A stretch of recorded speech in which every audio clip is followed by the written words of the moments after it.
Hi everyone, thanks very much for joining today. We're talking about inside sales strategies for MSPs.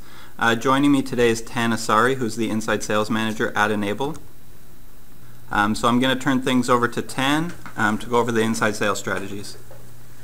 Good morning everyone in North America, and good afternoon to everybody in Europe and Africa. I know we have a few attendees here joining us from across the pond, so I wanted to welcome everybody to today's session on inside sales strategies, cold calling and going beyond cold calling. Wanted to do a quick introduction on Enable for those that might be new to our organization. A couple of fast facts here. Enable offers the leading remote monitoring and management automation platform specifically for managed service providers. We are a SolarWinds owned company. Operations worldwide, North America, Europe, Australia, Asia, and everywhere else. We have roughly about 3,000 MSP partners worldwide, and what we really bring of value to MSPs and we pride ourselves on is helping MSPs build recurring revenue from all of their customers.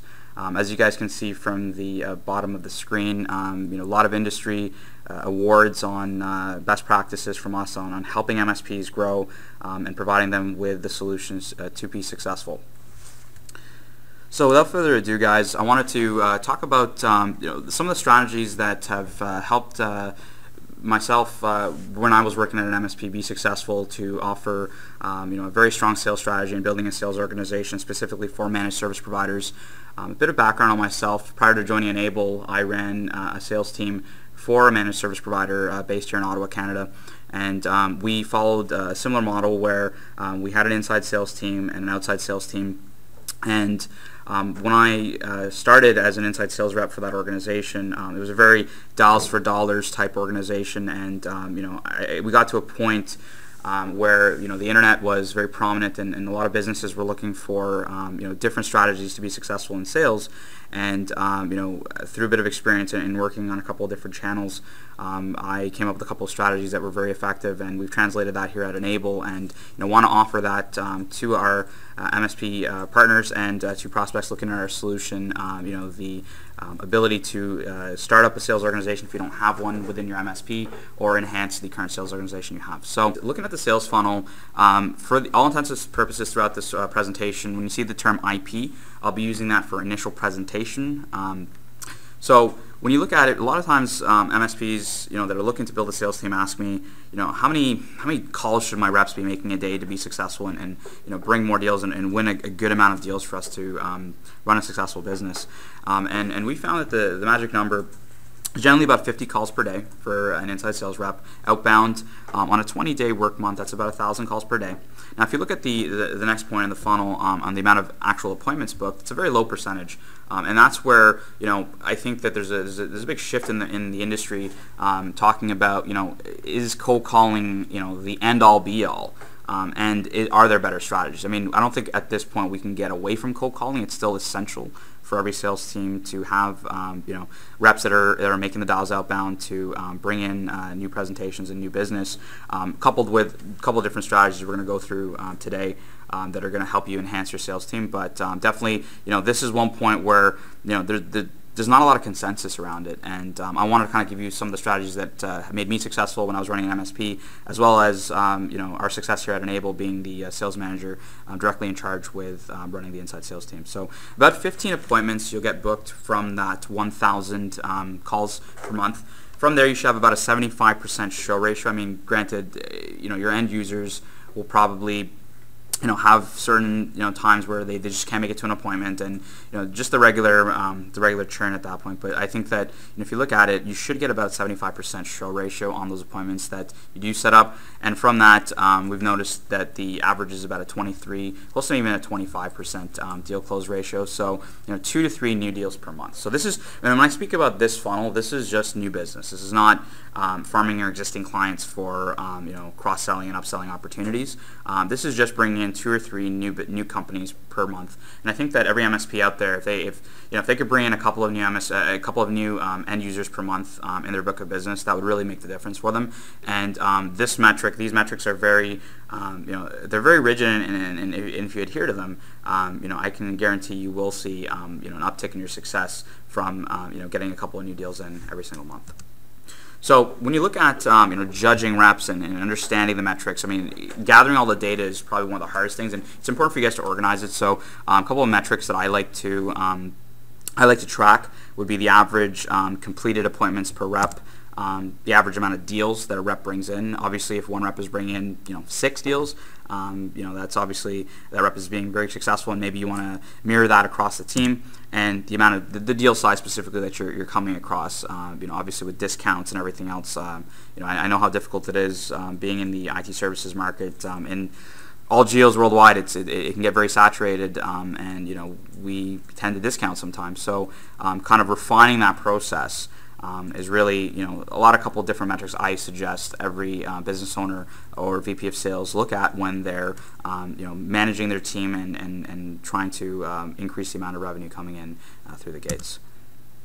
And then, as I mentioned, look at the 2 funnels. Right. Today's topics are going to be around the new funnel, but the existing funnel is also very important. I mean, you guys all have a good book of business of clients that might not be on a recurring revenue contract with you, and that could be an option for you to say, okay, well, I might segment the 50 calls between new and maybe even existing, calling customers that you haven't reached out to in a while, with new programs and new strategies that our channel sales and partner development team can help you guys build to be successful and to generate more recurring revenue from potentially your break-fix base. So how to fill the inside sales funnel. So we talked about the metrics. A lot of times people are like, that's great, I kind of know this, but where do I get the leads from? How do I get them in the top end, and where do I start? And I think those are the traditional methods of getting leads in. A lot of the times it's through networking. I did a lot of it, going to the Chamber of Commerce and many different shows where you network, and a lot of it could be word of mouth. But I think that you always come across an inflection point at that point where you're not going to have unlimited referrals. So you're going to need to sometimes get aggressive and go after new opportunities in a couple of different routes. So we look at lead generation. On the screen, I've kind of given a couple of different ideas to you guys on what could be good starting points. Cold calling, obviously using list directories, very old school way of doing it. Advertising, even print advertising in some geos still is effective, especially if you're in a smaller market where the reach of your clientele and or even the demographic of your clientele might be more tuned to reading print ads and that being effective. Direct mail, another great method to be very personal. I mean, these days everyone gets emails, and sometimes we all ignore our emails. But getting an actual personal message from somebody in direct mail could be the difference, where they could actually read what you have to offer and what they could see potential value from your managed services program. So on top of all the good stuff here, and I'm going to go through this in a little bit more detail in a couple more slides. Understanding that the need to be on social media is huge. I mean, I'm of the philosophy that cold calling is not completely dead. It's important. It's an important piece, but we can't ignore the elephant in the room, which is social media. There's certain social media avenues that are a little bit more beneficial to sales than others, and I'm gonna kind of cover them today on best practices for an MSP to use, and so you guys aren't spinning your wheels, you're not wasting time, working on certain social media sites that might not bring as much value to you in the future. So let's break down cold calling. Let's start off with the cold calling section. And when we look at cold calling, I think the first thing I do when I teach my inside sales team is, everybody thinks they can cold call. Everyone thinks that it's not hard to just pick up the phone and call somebody. But being very strategic and understanding, how we see a cold call, how our customers see a cold call, and then what the potential successful cold call could be, is the difference between, that extra 2 or 3 appointments per day even that they can book for you as a business owner, and the sales that come out of it. So I don't agree with all of these statements. I think that I've used this, and I've had these statements come across from my team, so I wanted to share it with you because they might not apply in some geos, they might apply in others. Let's start off with how we see cold calling as salespeople. A lot of people are fearful of it. They don't like it. They feel it's unpleasant. It could be confrontational. It could be demoralizing. I mean, let's not sugarcoat it. I mean, it's difficult. People don't like to be, they don't like to be told off, and sometimes they don't feel motivated by that. It can just breed a real difficult time for your sales team if your reps are not looking at the cold calls the right way. And then on the flip side, how do your customers see cold calling? A lot of them see it as a nuisance, as unwanted. I mean, all of us get cold called. Eventually, we all run business, and we all get phone calls and everything else, solicitation like that. Could sometimes be pressurizing, and it could be tricky. A lot of times people have their guard up, and they're a little apprehensive to take a cold call. But all of this negativity being said, there is a secret sauce to being successful when it comes to cold calling, and I always talk about being honest and open, providing a solution that's helpful, it's innovative, that's thoughtful, and as you cold call, how your presence is on the phone is going to be important. Being enthusiastic and upbeat. I mean, no one's going to buy your services if the rep on the other line is not interested or doesn't seem interested or is monotone on the phone about your services. But really providing that end user, whether it's a doctor's office, a lawyer's office, something that's thought-provoking and really informative is going to be the difference of them actually taking a look at your program versus going to the shop down the street. So I break down cold calling into 5 steps. I think steps 1 and 4 are ignored probably the most, and that's where a lot of people find a bit of difficulty when it comes to cold calling. Everybody, can introduce your company, can talk about your value proposition of maybe your managed antivirus program or your managed backup program. They'll ask questions like, do you have an antivirus vendor today? Who are you using for your IT services today, etc. But a lot of times people don't prepare themselves for calls, with specific business owners or decision makers, and a lot of times they don't interpret quite well what the end user is saying on the other line because they just want to get their message across. So I stress the fact that you want to ask open-ended questions, and you want to sit back and let the prospect talk to you. Let them tell you their pain. Because I can guarantee in your book of business, say you have 100 customers out there, I can guarantee you, there's a good percentage of people that are not happy with what a certain part of the service, and other people might be calling them saying, hey, are you not happy? And the flip side is your competitors have people in their customer base that are not happy, and really being able to push those buttons and find those pain points is going to be the difference in the world. So that's where asking open-ended questions, what would you say, how would you do this, what if I told you that this could be the way you could have better uptime, etc. Thoughtful, open-ended questions that are going to be informative and thought-provoking to an end user, and then sitting back and actually having them tell you their experience with their current provider is really going to be the difference in the world. So listen and interpret, and prepare yourself quite well to get into these conversations. Don't just wing it. Know a bit about the business. This business could be specializing in intellectual property law, and they might have a big need for backup. So don't just wing it and go in and start talking about another program that might not be beneficial to them or as beneficial to them, right? So be very prepared and strategic going into the calls, and then listen and interpret what the pains are of the business that you're talking to before you inform and educate on your solutions and say, I think it would be a great idea for you to meet with my managing director, my CEO, my business owner to go through what we can offer you today as a business solution. So in the pre-sales side, it's important to have all the tools in place. CRM tools are important to track everything in a very neat and effective manner. I've listed a couple of great CRM tools that I've used in the past that are absolutely great to use. Salesforce.com, Microsoft CRM, Sugar CRM, and Act, all good tools. It allows you to track all the leads in your database, add notes, and be really organized rather than having the sticky notes up there on your screen and trying to pull them off and not be sure when you're supposed to call someone back or continue any kind of a discussion with the client. I also recommend using a predictive dialer system. I've recommended a dialer system called Phone Burner. It's very cheap. It's not too expensive, and it's very effective. You can easily load up a whole bunch of leads and essentially just start plugging through the system. And the effective way to use this is, for example, if you have a program that you want to go through, like a managed backup program, as I mentioned, for intellectual property lawyers, you can load up a leads list of intellectual property lawyers within your area or certain geo and just have it, go from one dial to the other, to the other, to the other. So you can maintain that 50 dial ratio per day, and you're never really having that slowdown. It's kind of a couple screenshots on what the CRM looks like, as well as what Phone Burner looks like. Looking at Phone Burner specifically, four different steps. Number one, load your leads. So you can load them in from like a CSV file or an Excel file. You can automatically record a voice message. Hi, my name is Tan. I'm calling from XYZ Managed Service Provider. I'd like to speak to you about our managed backup program for intellectual property lawyers. Could you please give me a call back? Here's my phone number, etc. You can record that. So the great thing about Phone Burner is when you leave, after you've, if you get a voicemail, you can click the button to leave a voicemail, and then it'll just start dialing the next prospect while it leaves a voicemail in the background. So it's amazing for efficiency on that. You can manually choose the contacts you want to call, and start your session very quickly. So definitely a recommended tool. I'd highly recommend you guys to look at Phone Burner as a very effective way to get a dialer system in place.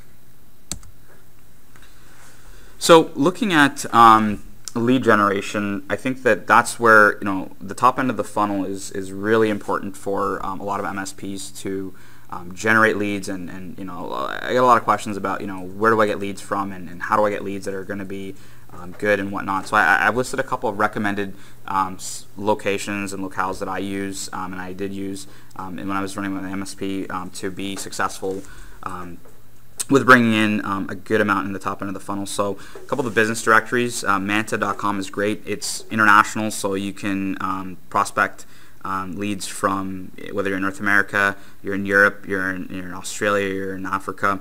Very, very good site. Yelp.com, it's a very popular site. Yellow Pages, Business.com, ZoomInfo, all good locales to start lead generation without any cost to you. It's all free, so just requires a little bit of work. Social media, having your brand out there, and that's where you're kind of extending the word of mouth referral system by having customers of yours tweet about your services, and as well as you following other companies that you're looking to target, and specifically messaging to them what the value is of your solution and how you can help them grow and be successful and have less downtime, etc. Info USA list sources done in Bradstreet. So if you don't have the time, for example, to do a bunch of these activities, and you really need to get started quickly, then use these list sources, as they're going to be your prime sources for generating lists very quickly. Paid services, not too expensive, but definitely recommended. A couple of screenshots just on the business directories and LinkedIn. So I wanted to talk briefly about social media. I know that I covered a lot on cold calling. Social media is nothing new to everybody, and just understanding that social media is a real important piece of the puzzle when it comes to sales. I don't think I need to define social media for everybody on the line here today. A couple of the platforms that are very prominent out there: Facebook, Twitter, Google+, LinkedIn, YouTube, and just regular RSS feeds. I would highly recommend being on LinkedIn, having a strong presence on LinkedIn, having a strong presence on Twitter. Facebook, not so much. I mean, it has a strong base. It's important to have a Facebook site, but I wouldn't spend a lot of effort on it, because it's not really known to be in our space to be a very effective tool to generate business. It's a great tool for people to know about your social activities and whatnot of your business, and generate a good culture around your business. But being specific, targeting clients, you should be looking at LinkedIn and Twitter. Your goal should be, when you're on social media, is increasing brand awareness, generating customer service and loyalty, and lead generation.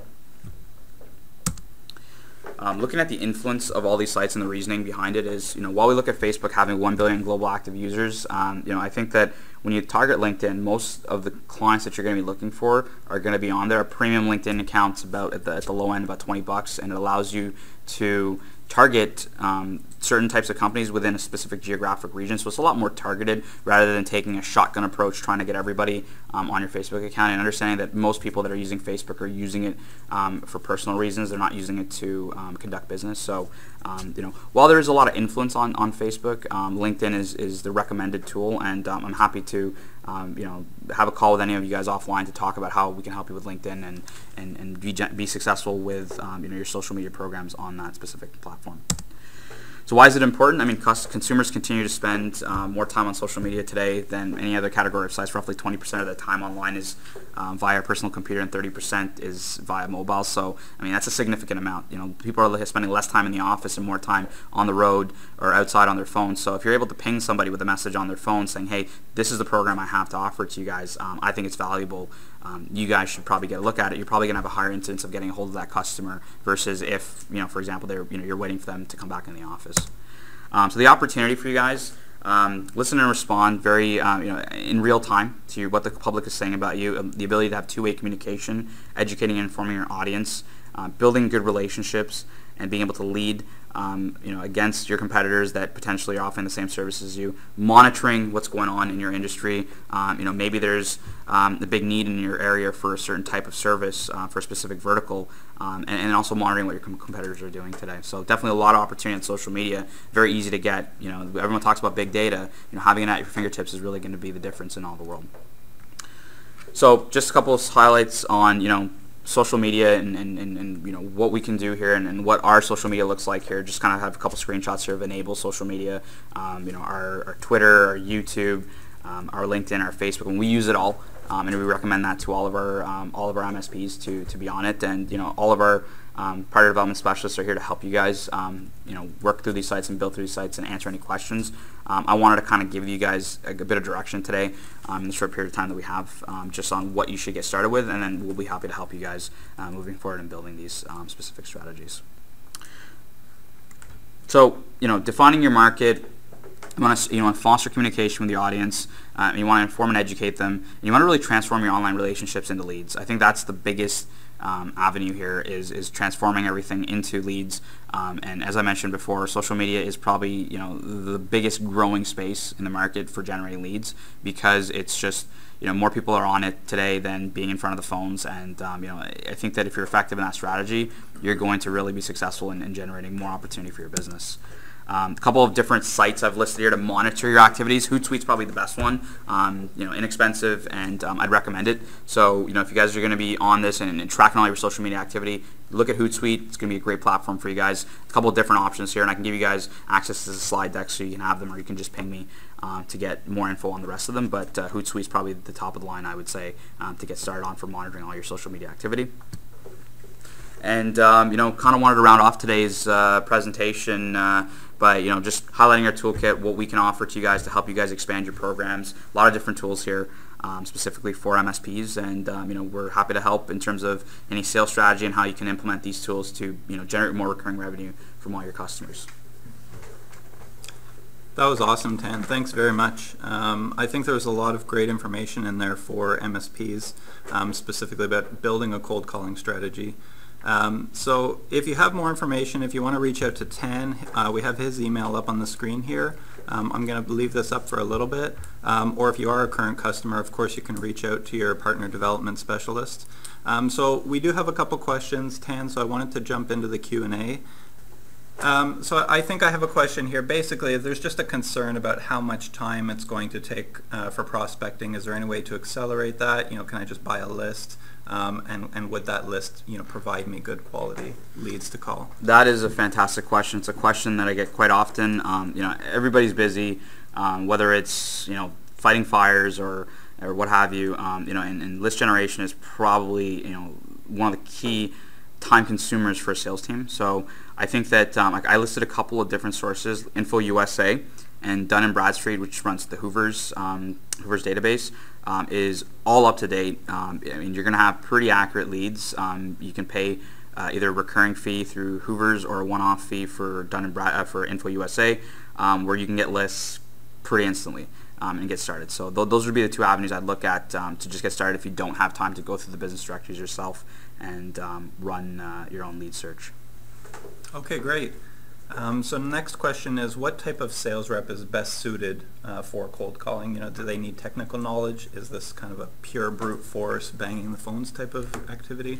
I pride my reps on having, being jack of all trades. I mean, they don't need to be the masters of technology and understand technology at a high level, because understand your customers, right?